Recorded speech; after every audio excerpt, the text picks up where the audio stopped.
Hello, ladies and gentlemen, and welcome back. And I hope everyone's having a fantastic Thursday. And I particularly didn't want to make any more videos this week. I already have my video made for Friday, and it's just getting scheduled. Actually, no, it was scheduled last night, and so it should be coming out on Friday at 9 o'clock a.m. But yesterday, I was playing a match with one of my subscribers and one of my squadron mates, and we got into the Alaskan map. And a lot of players on my team and the enemy team were discussing about the grind for the Makava, I think it's what it's called. And a lot of them were saying that it's not worth the grind. And half of them, were green. And some of them were saying that the VFW, the Death Toaster, was worth the grind because it's a lot more unique and it's a lot more enjoyable because, it's 5.7 for the Germans. And so the Macabre, I think it's sitting at 8.7. I can't even, see it in my tech tree, and when I go to the marketplace, I can't even inspect it. So right there, that's kind of a downside. Well, I can't even inspect these so-called event vehicles. Maybe if we go in here, go into headquarters, maybe. Am I able to see it? Preview. Okay, never mind. So I stand corrected. You can. So let's actually look at the Macabre. So 8.7, 105mm gun. Turret traverse is 23.8 degrees a second. It has -8 gun depression, plus 20, 8.7 reload speed. Pretty decent. Hull armor and armor all around is pretty much non-existent by looking at the stats. I know if you go to Mike Goes Boom, well, just a lot of them, they have a bit more of a knowledge about vehicles than what I do, and I gotta agree. I have watched a little bit of Mike Goes Boom, the European Canadian, and Fly Daily, and they said that if you get shot, you do have the tendency of bouncing a few shots, but not all. Full crew members. This chap right here is actually somewhat protected behind a firewall.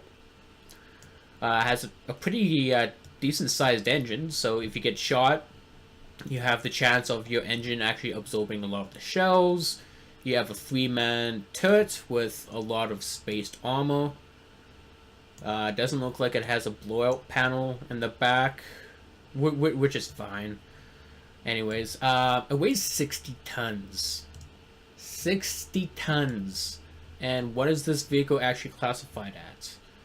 Well, we will see here in a bit, actually.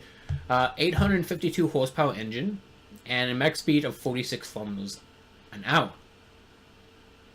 Okay, I still can't get over the weight of this thing. It weighs 60 tons.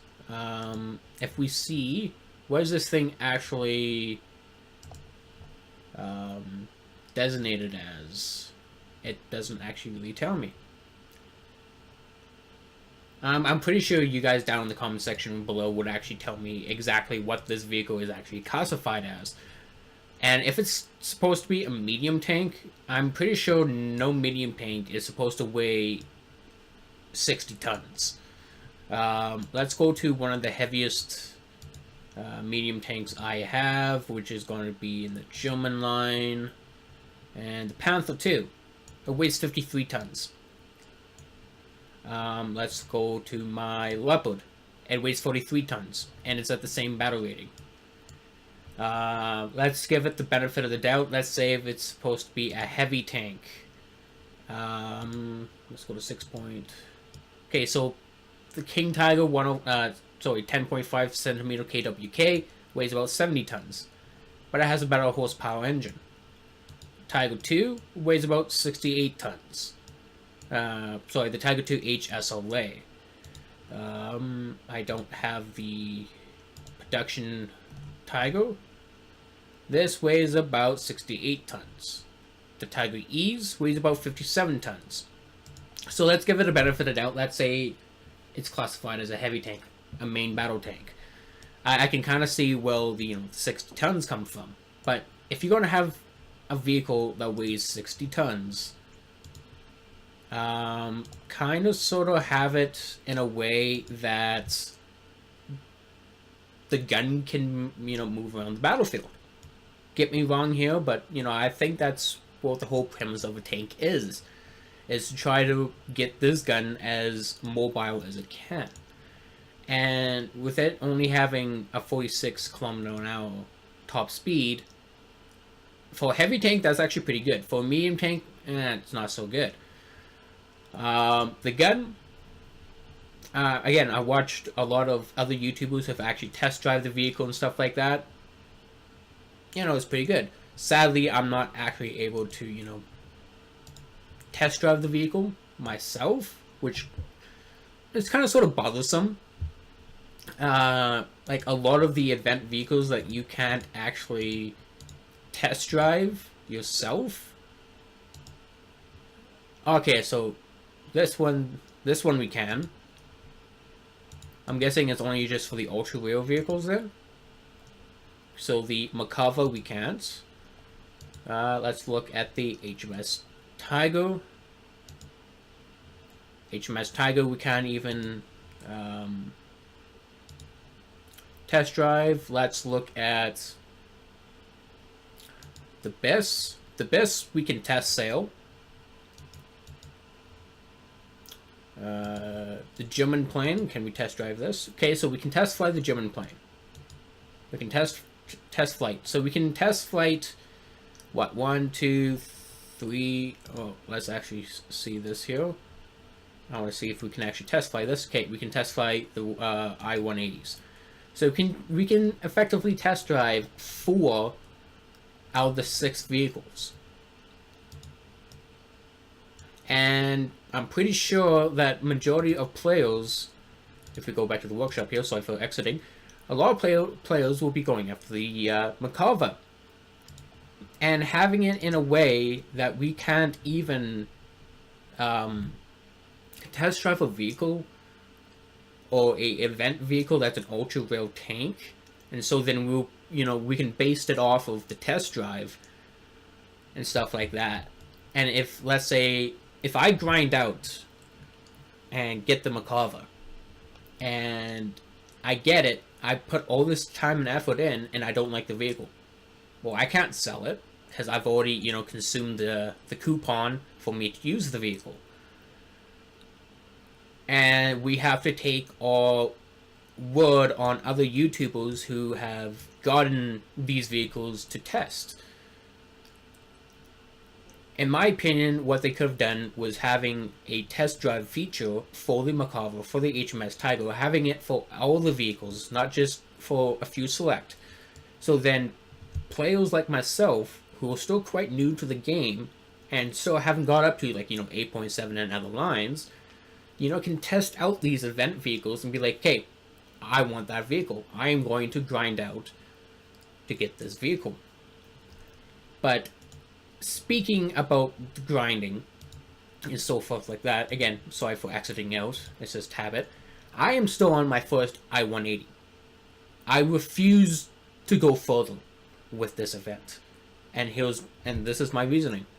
Is because when this event went live, I was really, really happy about it. I'm like, hey, sweet, we can actually, build the event vehicles and we can use them. And we can, have them as our own.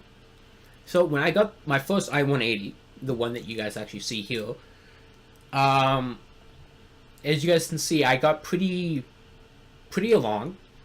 The only reason why I stopped is because one day I logged in and somehow or another my game decided to get rid of my left wing. And that left wing I needed to complete my wing assembly. So then I can put it onto my fuselage. And then I can carry on, doing what I had to. And so after the game decided to delete my left wing, I'm like, hey, yeah, no, I'm done. I am completely done. And so I've been gathering aircraft technician toolkits. I've been collecting other components for my plane, and I've just been selling them on the Gaijin market.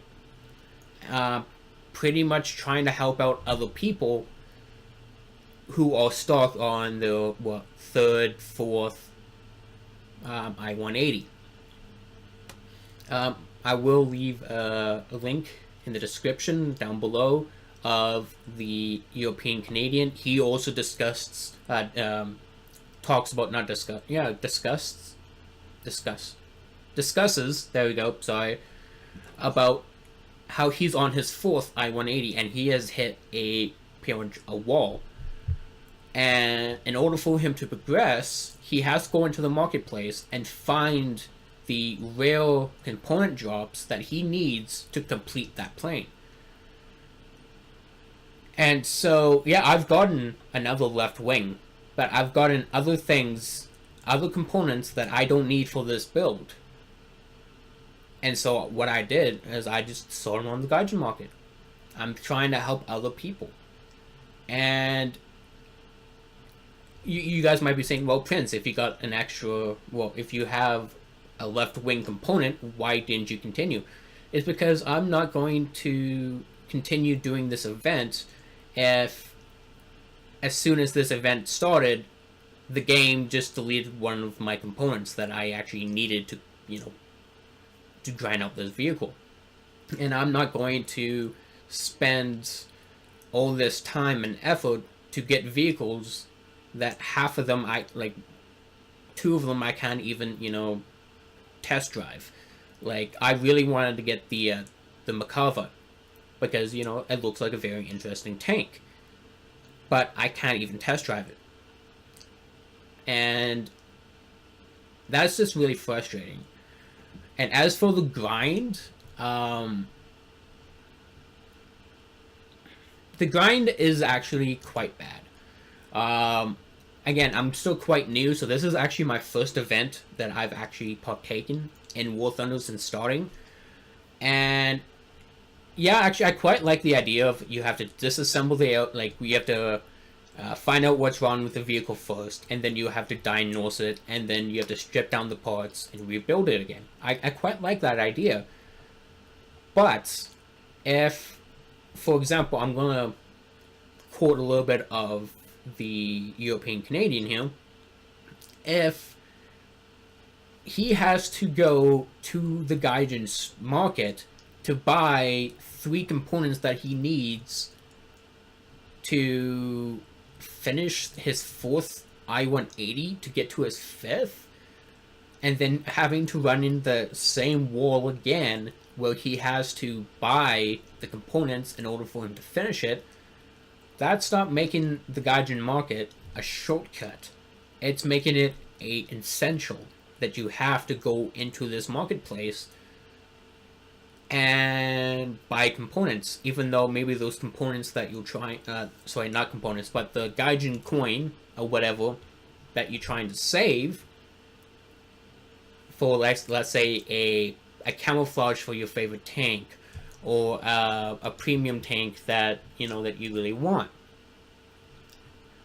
So, for example, for me, I'm trying to let's actually find where it is. Tank, there it is.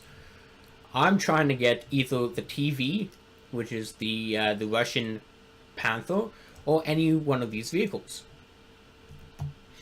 But let's say if I have to spend the Gaijin coin that I've saved up to get materials such as the left aileron for 16 Gaijin coins, and stuff like that for rare drops, that's absurd. That really, really, really is. It's just making the Gaijin market a essential for you to continue your grind, and I don't like that. You might be saying, oh well, you've sold your technician parts, you've sold other things in the Gaijin market. Yes, I have, but I've sold them at a much more discounted price than what they were asking for it. Why? Because I'm trying to help other people with their grinds. I'm not looking to, make a absurd amount of Gaijin coin on the market. I'm not. I'm trying to help other people grind out. And so, if you guys see me selling things on the Gaijin market, feel free and pick up my stuff, because I guarantee my stuff is going to be at a discounted price. I guarantee it. As for components, if one of you guys comment down below saying, "Hey Prince, I need this certain component," then I will make sure that I have that component, and I will message you either on Discord or wherever you guys do message me saying, "Hey, I have this component. When do you want to, set up this thing?" So then I can essentially give you this component for free, because I want to help you guys, because I am not going any further with this event. I really, I'm not. And it saddens me that I'm not, because I really wanted to get the Death Toaster. I really wanted to get the McCallum. But ever since the game itself deleted my left wing,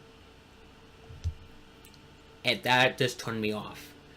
And after watching the European Canadians rant about, the Gaijin market and how you pretty much have to use it in order to progress, it's turned me away a lot more to this event.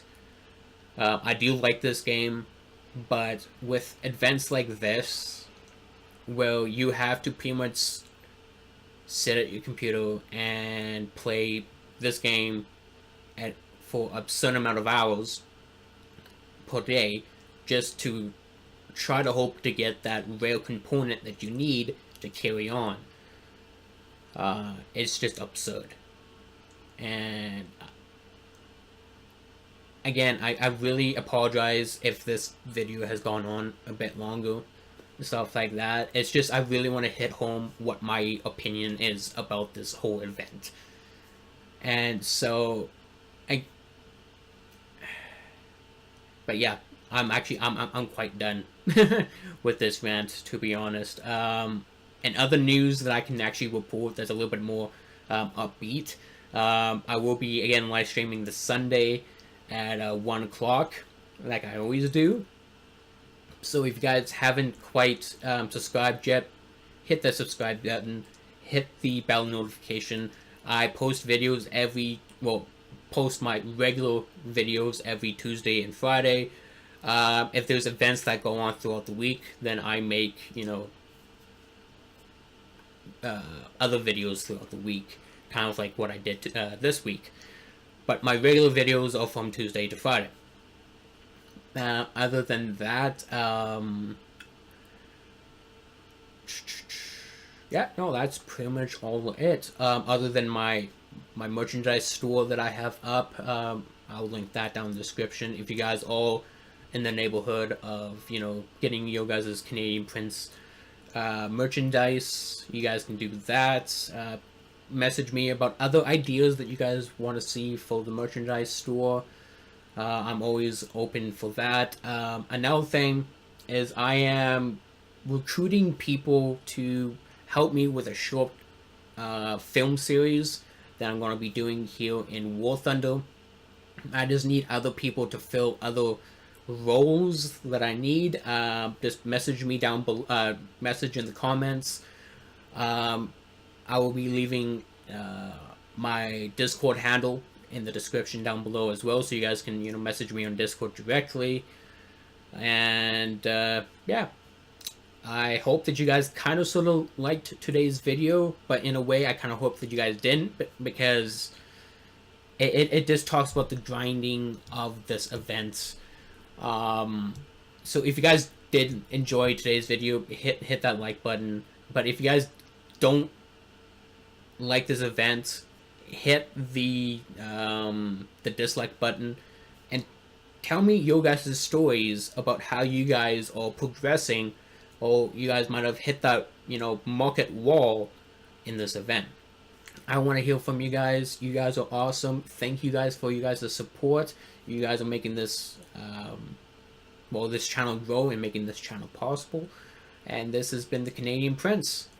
I'll catch you guys on Sunday.